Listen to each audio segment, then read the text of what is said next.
good afternoon, good evening, everybody. It is I, your host, Meherwan Irani, the Maharaja of Masala, aka Shaggy Chef. Although it's been tamped down a little bit today. What did you put in there? Some coconut oil? Coconut oil. Coconut oil. Molly, Chai Pani Mom behind the wheel here. Hey, everybody. Nice hot steaming cup of mint ginger chai, Surti style. Yum.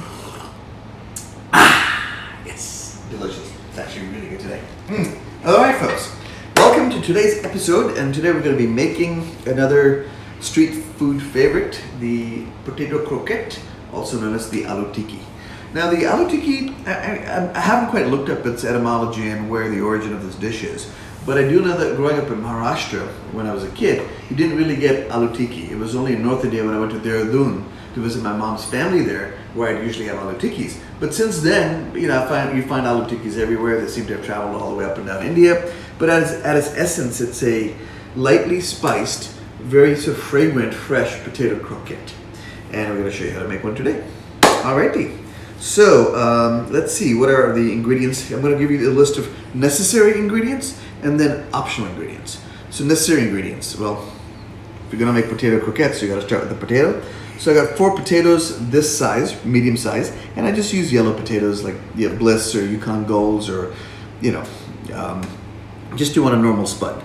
I took 4 and I boiled them and mashed them, and that's what it looks like. So 4 potatoes, boiled and mashed. I boiled them skin on, peeled it, and then mashed it. So they're unsalted. Cilantro, it's the last of what's in my herb garden. It's just starting to bolt a little bit, but it's still smells like nice fresh Indian cilantro. A chili pepper, ginger and garlic. And now you guys have heard me talk about ginger garlic paste and how to make it, and it's basically fresh peeled garlic, fresh peeled ginger, equal parts, throw it in a food processor, blitz it. If you need to add a teaspoon of water to help it blitz together, and voila, you have ginger garlic paste. Me being a lazy bastard, today I just didn't have the energy to make fresh ginger garlic paste, so I did the second best thing, which is perfectly fine to do.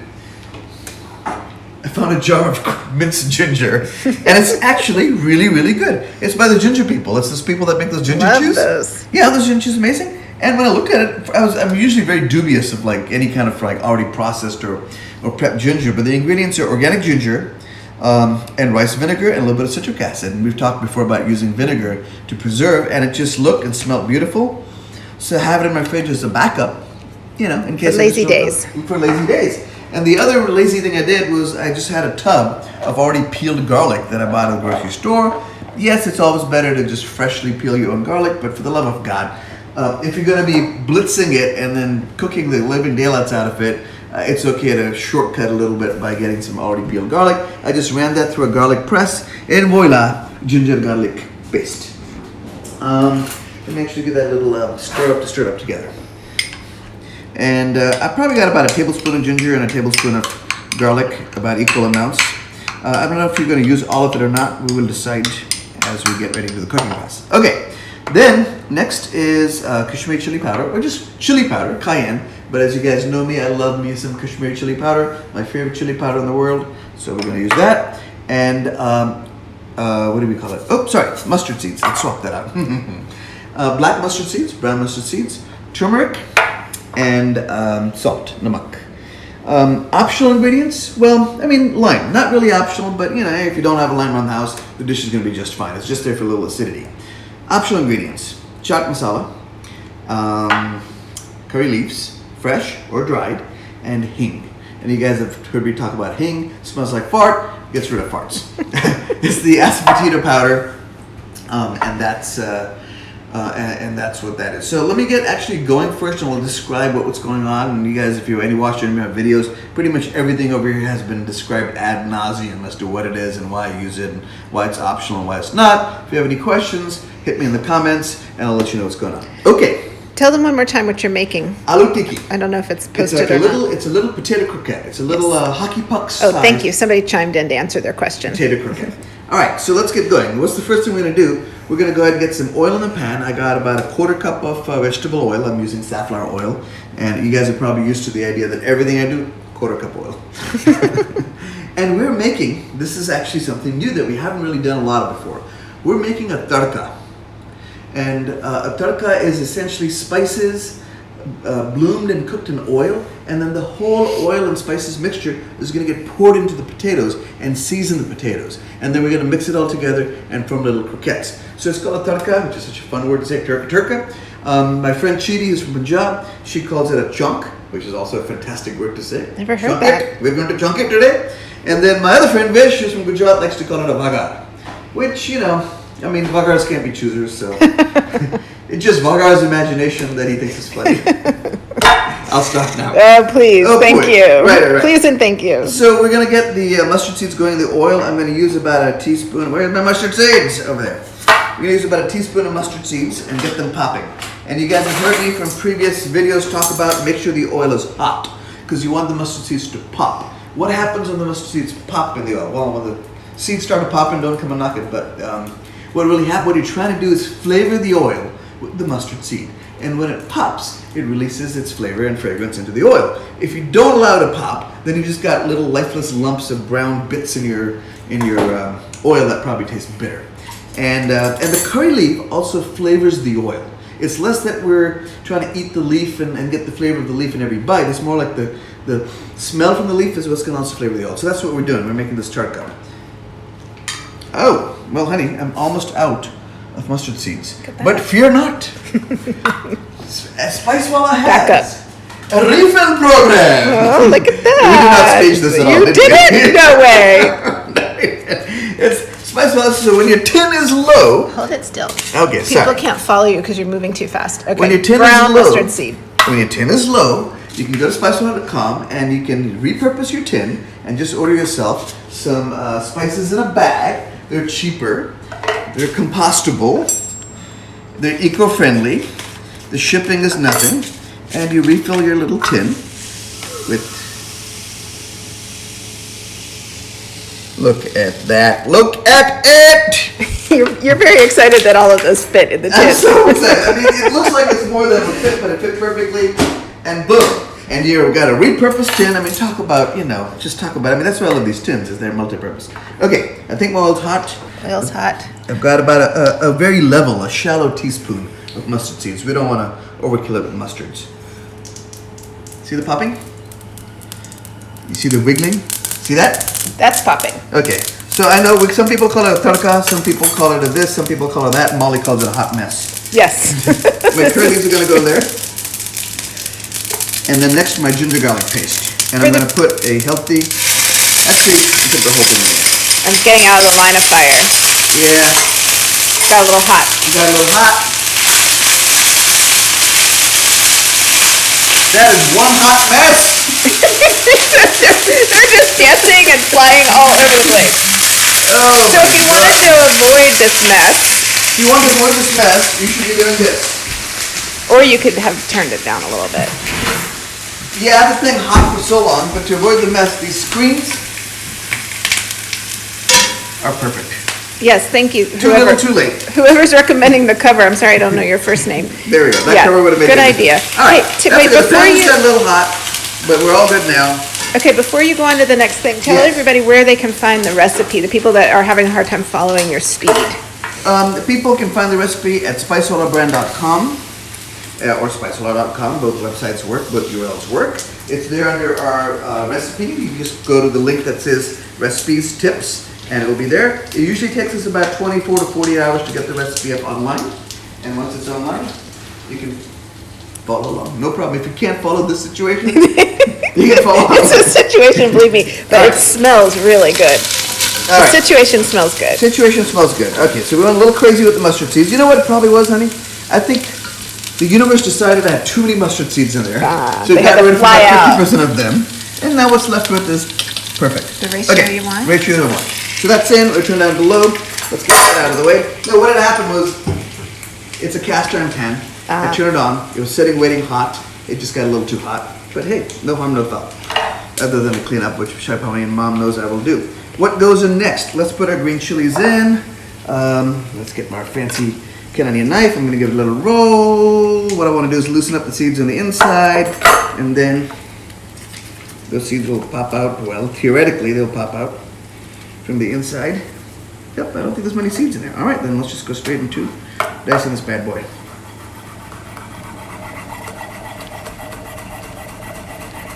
Okay, get some chilies in there. Oh, the seeds are in there. They're just a little bit old and blackened, but don't worry, everything's good. I think today falls under the category of hot mess, honey, It's fine. for cooking. We'll survive. Oh my God, no, this is the best part of the show. Are you kidding me? You being a hot mess or the hot mess that you I'm create? not a hot mess. That's the hot mess that I make. That goes in. All right, let's get this out of the way. And now we're gonna add a little bit of that hing. If you have hing, this would be the time to put it in, because the hing too is gonna flavor the oil. Just the tiniest amount. So I'm saying 1/4 of a teaspoon, actually 1/4 of a teaspoon. About that much hing. A little bit goes a long, long, long way. So we're gonna add that in there. And hing is otherwise known as. Asafoetida or fart gas. Don't listen to him. You will not find it under fart gas. No, if you go onto Amazon, they sell hing. They sell. It's a great day to not wear the apron, right? Oh, right. But you know, the reason I didn't wear the apron is because I wanted to give a little shout out to our Chai Pani hoodie. That's people have been freaking out about. It's been out there in the wild for a little bit. A whole bunch of people got their hoodies delivered to them. That Oh, are they ordered getting them. printed now? Yeah, they're being printed and delivered. Someone was just asking about Yeah, that. they're I being think that delivered. there's for sale online now, right? And they are still, and I think we have some extra for sale on the website. Okay. Chaipani.com website. So let's turn this back to normal heat, and it's all cooking beautifully. Everything's going well. And then the last two things we're going to put in there are the turmeric and the chaat masala. Let's get the mustard out of the way. Oh, and the Kashmiri chili powder. Here, for those of you that didn't catch that. That's chaat masala. Get that out of the way That's too. the Kashmiri chili powder. All right, I'm going to put the Kashmiri chili powder in now. I'm going to put in about for that much potatoes, about 1/4 teaspoon. We're really trying to keep this not heavily spiced. We want to keep this very fresh, where you can taste the ginger, the garlic, and the oil is flavored, but you don't want like a spicy, heavy, masala-fied aloo tikki. You kind of want to taste the freshness of what's in there. So just a pinch of that, and then the same with the That was the turmeric. Kashmiri chili pepper. Yeah, and just a pinch. And I'm like, this is what I mean by a pinch. I mean, I'm literally saying it's about how much you'd pinch in your hand. And get that in there. This is my memory of how I had tikkis in Dehradun. They were just really like the primary flavor I could taste was the ginger, the garlic, the green chilies, and the cilantro. And the spices were literally just beautiful background notes, and that's what we're trying to do over here, is not overpower it. All right, and then the cilantro and the lime juice will go in right at the end, just as we're almost done with this. Someone situation. earlier was mentioning that this reminds them of, or that they used to have aloo tikki a lot in when they were in India and Maharashtra. Is it known for that region, or is it No, sort of that's all what I'm over? saying. You find different versions. You'll find different versions all over. When I was growing up, I couldn't actually find it in Maharashtra unless I went to Mumbai, where there was street vendors and sold everything. My memories of aloo tikki are whenever I went to North India, whenever I went to Dehradun. Okay. That's where I usually get aloo tikki, and they would just sell the tikkis, or they sell bun tikki, where they took the aloo tikki and put it inside like a little pav, like a little bun. Honey, am I forgetting anything? I think I got it all. I just got to chop up my sad-looking cilantro over here. And then I think we're good to go. I don't even know how to chiffonade out this thing. It's so tiny, but here we go. Now, another popular ingredient in aloo tikki, besides the herbs and the fresh garlic and the ginger and some of the spices I put in there, are peas. I don't like peas in my chaat. I just find them. I call them interruptions. They just interrupt what's going on in my mouth with the chaat. I don't know. We have peas in India, but we usually cook dishes. Aloo matar, gobi is a very popular dish. But putting peas in dishes like this, I don't know where it came from. I don't like them. I think they just take away from the flavor. It's very hard to get a flavor inside of a pea. But if you like peas, and before you go crazy and ballistic on me saying, but it is traditional, if you like peas, put your peas in. No problem with peas. Okay, I'm putting the fresh cilantro in, and I'm turning the heat off at this point completely. I've been running this thing on low because I don't want to burn anything. I just want it to brown gently and caramelize and crisp, and other than the incident with the mustard seeds, everything here has been very controlled. Someone's commenting on your beautiful cutting board. This was made by our friend Charlie, Yes. woodworker. Isn't it beautiful? Okay, so that's in. And then last but not least is a little bit of that chaat masala. And chaat masala does not have to be cooked. Chaat masala is liberally sprinkled on much of Indian street food, chaat. And the components of chaat masala, there we go, just a little bit, are green mango powder and black rock salt are the two sort of major flavor profiles. Here's one more last thing I'm going to do, honey. It's a little low in the oil, this. I'm just going to put just a touch of oil because remember this is supposed to be a tarka. Supposed to go in and kind of mingle with the potatoes. And if it doesn't have enough liquid, then the stuff's going to just clump up and not really. Sorry, did I get you? It's okay. I know. Today's been one of these days. Flying hot oil everywhere. I know. I'm having quite a day here. All right. And last but not least is to deglaze the pan with some lime juice. Yes, Charlie is sometimes in Nashville, but if you DM, can they DM Spicewalla and it'll get to you directly? Yeah, or DM at Meherwan Irani. Okay, then we'll give you a great local woodworker that can make this type of cutting board. Oh, hang That's on. what you're That's what I asking did about. forget right now so far, honey. Namak, salt. So, what am I doing? I can put the salt directly in the potatoes. I don't think I got you, honey. I think I got close. Or did I get you? It's okay. I'll survive. Sorry. So I'm not putting this directly in the potatoes. I'm going to put this in actually at this stage with the oil and let it sort of like melt into the oil and carry the saltiness suspended in liquid throughout the dish, and then we'll taste and see if it needs some additional salt later on. What did did you hear about the peanut that got mugged, honey? Uh-oh. Yes, do tell. It was a salted peanut. All right. Oh, dad jokes. I know. People, save me. I'll be here every Saturday for 30 bad jokes, dad jokes. Where is Vish when I need him? Okay. All right. This was definitely what we would call a royal hot mess. But here's the guys. This is going to happen to the best of us. Sometimes it happens when you're just making pancakes. It's just one of those I know, it's days. just one of those things. But the trick is to not let a mistake in the kitchen fluster you, or something not going good in class fluster you. You're just cooking food, for God's sakes. You know, just have fun, adapt. It's worth it. That's the point. It's worth it. And it's worth it when it's all said and done. Okay, let's get now this into this. You know what I should have done? Use a nonstick pan, but I was trying to kind of caramelize in this beautiful Staub pan over here. And It is beautiful. all right, so this is going in there.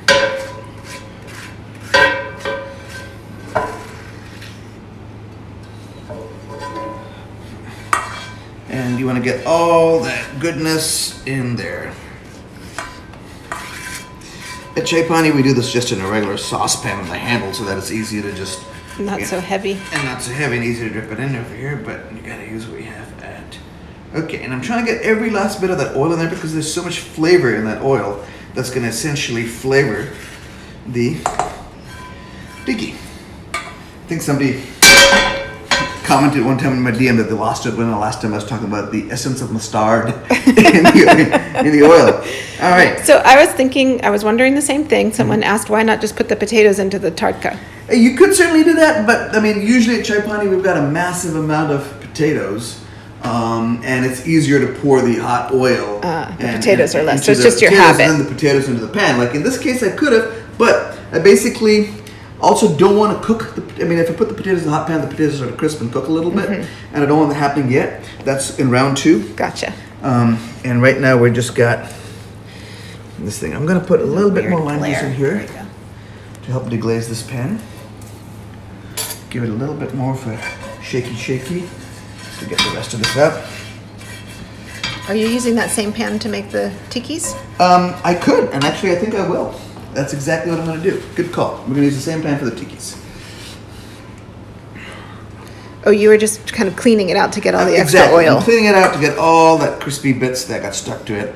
Put a little extra lime juice in there to sort of deglaze the pan. Okay. If you can't believe it, this is just part 1. But part 2, super simple. Easy. Super easy. Cooking patties. Cooking patties. And anybody can cook a patty. Well, I say that and then watches the damn thing explodes and splatters all across the ceiling, right? No, You know it's going to happen. I have faith. It won't. Okay. Let's cook ourselves a patty now. So what I'm going to do is turn the fan on because every Saturday night the house smells like Indian street cart for Yes, hours it on does. end. And there's going to be a little extra noise, but you know, folks, it's all part of the The fun of smells cooking. are amazing, but they do linger a long time in your house when you don't have the fan on. Okay. More oil. Let us know if you guys can't hear them over the fan. We'll turn it off. And we're pan frying, guys. So you want a decent layer of oil so that you can get, the little bit of, there we go. I'm saying about a 1/4 of an inch Any kind of frying oil oil. pan, any kind of nice, You can use a non-stick pan, just use a flat bottom pan. Depends on how many of these you're making at one time. And Any kind of frying oil? any kind of frying oil, yeah. Yeah, canola, safflower, whatever you want. I mean, just go for it. Now, chai pani, we of course use a fryer because we're dropping these guys in the fryer. And one of the things that we do in order so that these things don't explode in the fryer is we actually panko them, egg batter and panko them. So our tikkis at chai pani are a little crispy because of the panko batter on the outside. That's not traditional. It's something we do. Really gives it more of a croquette style feeling and taste. And a little bit of crunch, and quite often making chaats out of these. What I mean by that is like we're putting them on garbanzo beans and putting different kinds of chutneys and sweet yogurts in them, and keeping them crispy helps them hold up. But the traditional way to do it is no batter on the outside, no panko, no breadcrumbs. You're just going to pan fry them at low heat, medium to low heat in the pan, and just kind of like make like what would be an American equivalent of that, honey? Tell me. Well, I was going to say latkes, but Like that's not the latkes. American. Exactly. Like doing a latkes. But even latkes have some egg and flour in them to Yeah, help them that's hold together. This was an experiment because I don't do this at home. I cook this only at work, like I said, and we do it with the egg and this, that, the other. But okay, so first we taste. Oh my God! You just want to eat that. You could. It's delicious. Just have this with a little bit of puri. I don't even think it needs much else. And it's so light and bright, and it can taste all those flavors in there, and it's gingery and garlicky. And one would never know that mustard seeds went everywhere. All right, so now get in there, make yourself a little ball, shape it into a little soft hockey puck, like this, and make yourself a tikki.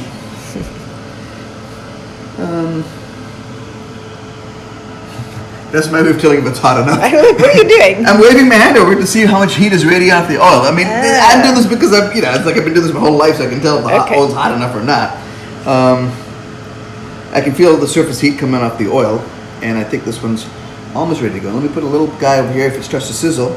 No, still a few more minutes, and then we'll get it all. So this is an aloo tikki, guys, pre-fried, and all we're gonna do is pan fry this to a beautiful golden crisp on the outside, and we've got ourselves tikki. Is this also how I'll make aloo bonda? Bonda. is So made? a bonda actually has a chickpea flour coating on it. So it's also known as a vada in some parts of the India. And the inside of the bonda can also be exactly like this. I mean, there's different sort of flavors for vadas or bondas. But essentially, it is this kind of a patty. You would make a ball, dunk it in chickpea batter, and deep fry it. And you'd have a coating like a pakora of chickpea batter on the outside, and the mashed potatoes on the inside. The mashed potatoes would be similar. Very similar. Now, I use a slightly different flavor profile for my mashed potatoes for pakora because I spice them more heavily. Because you kind of like get through the pakora batter to get to the thing, and you want the inside to be more spiced. So this is a little cleaner, the This is a aloo little tikki. cleaner, exactly. A little softer taste, and something that goes well. All right, let's go. There we go. That's the sizzle I'm looking for. That's one. That's two. Let's do three. How's that? Sounds yum.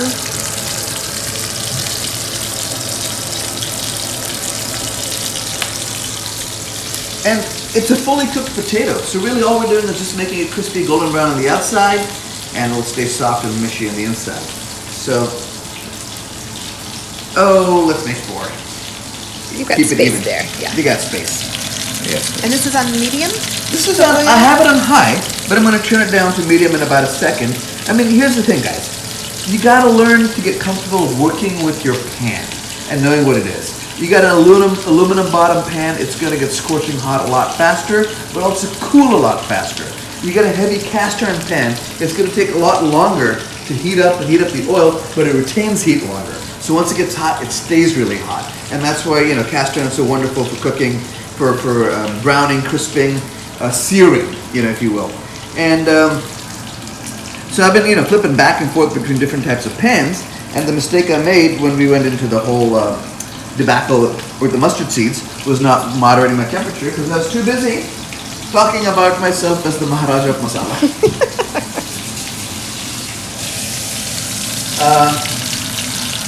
All right, guys. AlooTikkis are on. It's 4:58. We try to keep these things to 30 minutes. Never quite hit the 30-minute mark, but we're so close. Oh, Angie's there. Angie, Hi, Angie. tell Matt to swing by and pick up some aloo tikki to bring to you.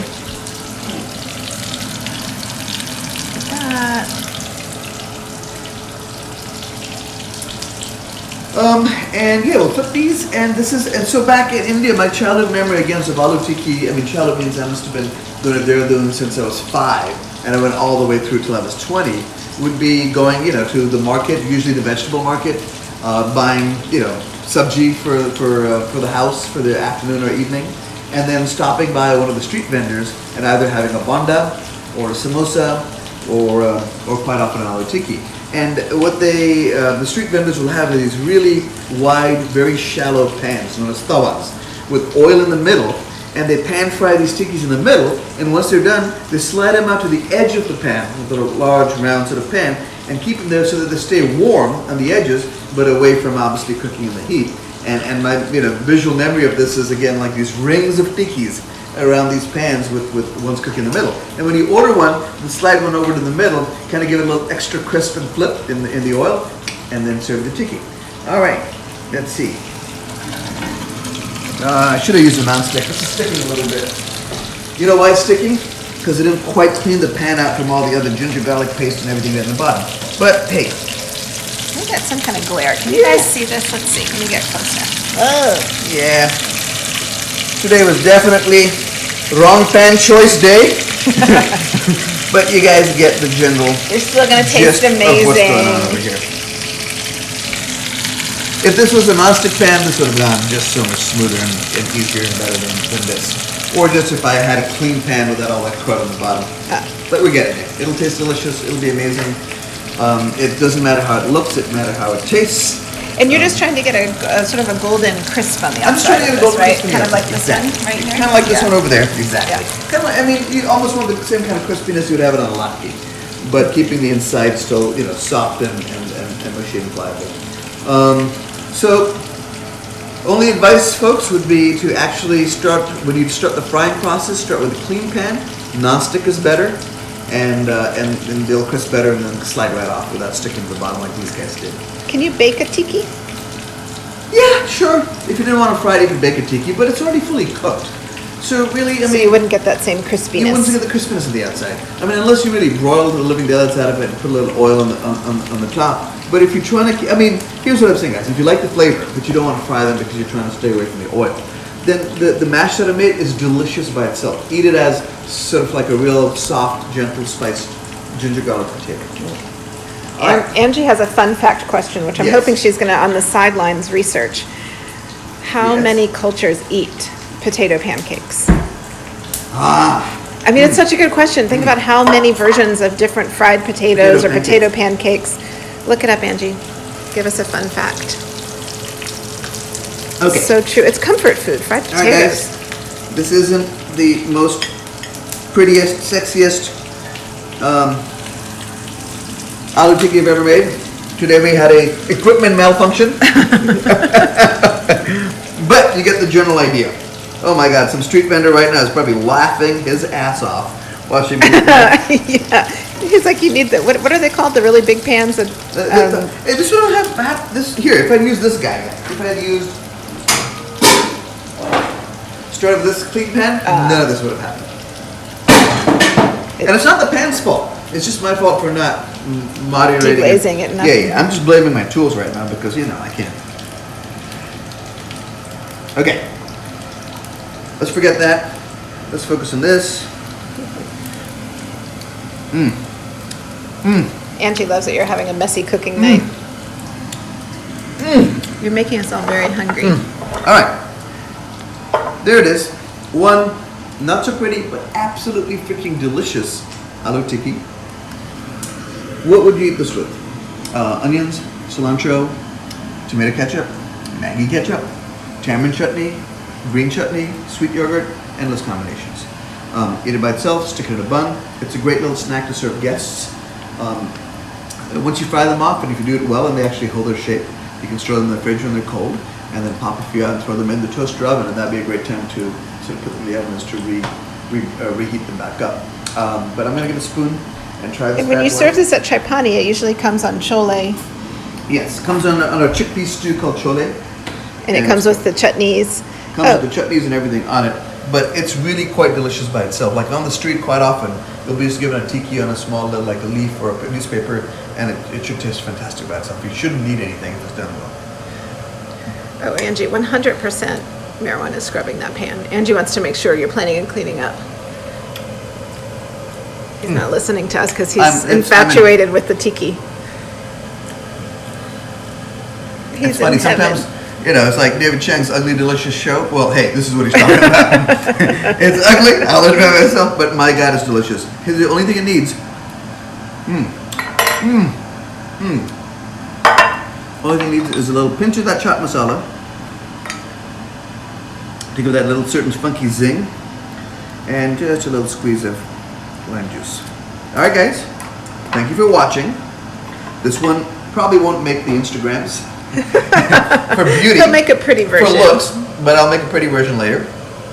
But at home, if you're trying this, let me know how yours turns out. How about this? Let's do a tiki challenge. Ah. Send me your pictures of your perfectly shaped tikis, perfectly crisp on all sides, and show me how it's done. So, thanks for watching. This is really, I mean, you got to try it right here. Okay, I don't know if I can film and eat at the same time, but I'm going to try. Just try.